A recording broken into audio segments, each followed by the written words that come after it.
अहम ख़बर है अवां खे आगाह करियो पिया। सिंध के मुख़्तलिफ़ शहरनि में बिजली जी हथरातू लोड शेडिंग ख़िलाफ़ एहतिजाजी मुज़ाहिरा कया विया आहिनि। बिजली बंद हुअण सबब गर्मीअ जा सतायल शहरी ऐं ॻोठाणा रोडनि ते निकिरी आया आहिनि। लाड़काणे, शेदादकोट, मदेची, मिठियाणी, गेरेले, थड़ी मोहब्बत ऐं रांधण में एहतिजाजी मुज़ाहिरा कया विया आहिनि।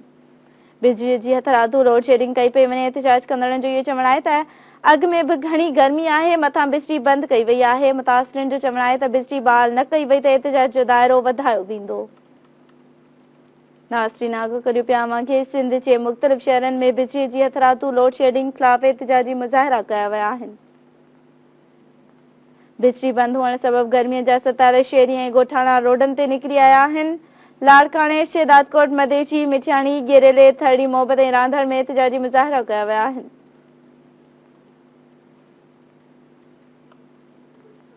बिजली जी हथरातू लोड शेडिंग कई पई वञे। एहतिजाज कंदड़नि जो चवणु आहे त अॻु में ई घणी गर्मी आहे, मथां बिजली बंदि कई वई आहे। आगाह करियो पिया नाज़रीन अवां खे सिंध जे मुख़्तलिफ़ शहरनि में बिजली जी हथरातू लोड शेडिंग ख़िलाफ़ एहतिजाजी मुज़ाहिरा कया विया आहिनि।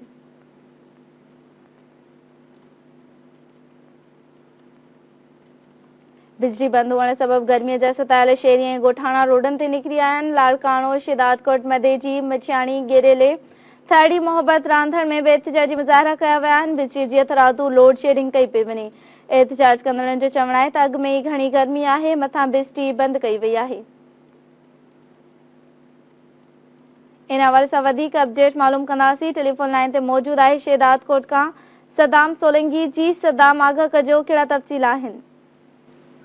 जी बिल्कुल दुआ। मुसलसिल शदादकोट जे ऐं उस पास इलाइक़नि में 5 ॾींहंनि खां बिजली बंदि हुजण करे शहरी सरापा एहतिजाज बणियल आहिनि। जॾहिं त शहीद पाकिस्तान पीपल्स पार्टी शहीद भुट्टो तरफ़ां अॼु वॾी मिक़दारनि में शहरी उन जे सॾ ते शहरनि सियासी समाजी माण्हुनि वॾे अंग में सब्ज़ी मंडी शदादकोट मां रैली कढी, हथनि में बैनर ऐं झंडा खणी मुख़्तलिफ़ रोडनि रस्तनि खां नारेबाज़ी कंदे सेबको वापडा हाउस आॾो एहतिजाजी धरणो आयो आहे ऐं उते सख़्तु मुज़ाहिरो कंदे अॻवाननि वज़ीर अली कोसो, मुनीर अहमद बुरई ऐं उन मरकज़ी अॻवान इनायत उमरानी समेत ॿियनि वॾे मक़दार में नाराबाज़ी हणंदे चयो आहे त मुसलसिल असां सां ही कहिड़ो कलूर कयो पियो वञे। जॾहिं त शदादकोट में 48 खां 50 सेंटीग्रेड गर्मी हलंदड़ आहे। 5 ॾींहं गुज़रण बावजूदि असां मुसलमान आहियूं। ईद उल अज़हा बि असीं गर्मी में कई आहे बिजली न हुजण जे करे। जॾहिं त गैस पाणी जी फ़राहमी पिणु मुअतल लॻी पई आहे।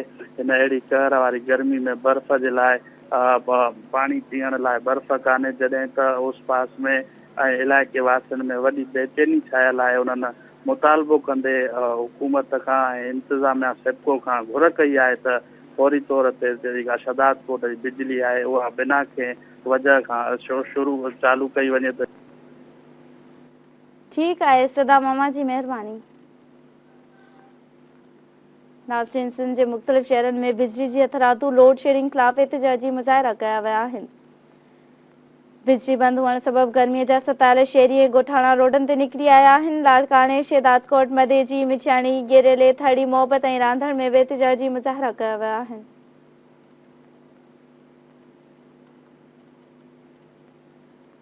बिजली बहाल न कई वई त एहतिजाज जो दाइरो वधायो वेंदो, इहो एहतिजाज कंदड़नि जो चवणु आहे। नाज़रीन, आगाह कंदासीं अवां खे सिंध जे मुख़्तलिफ़ शहरनि में बिजली जी हथरातू लोड शेडिंग ख़िलाफ़ एहतिजाजी मुज़ाहिरा कया विया आहिनि। बिजली बंद हुअण सबब गर्मीअ जा सतायल शहरी ऐं ॻोठाणा रोडनि ते निकिरी आया आहिनि। लाड़काणे, शेदादकोट, मदेची, मिठियाणी, गेरेले, थड़ी मोहब्बत ऐं रांधण में एहतिजाजी मुज़ाहिरा कया विया आहिनि।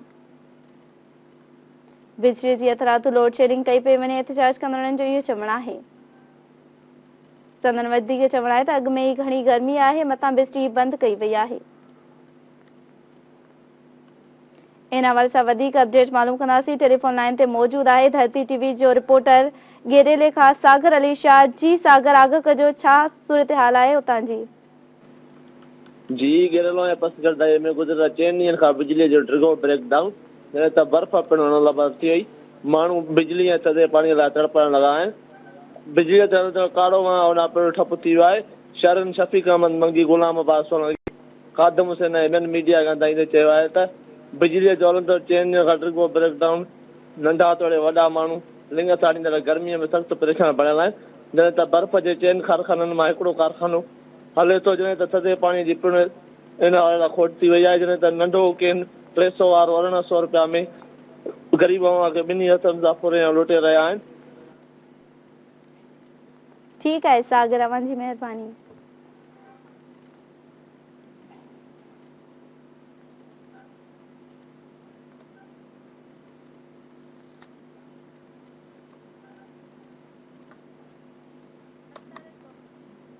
नाज़रीन, आगाह करियो पिया अव्हां खे सिंध जे मुख़्तलिफ़ शहरनि में बिजली जी अथरातू लोड शेडिंग ख़िलाफ़ एहतिजाजी मुज़ाहिरा कया विया आहिनि।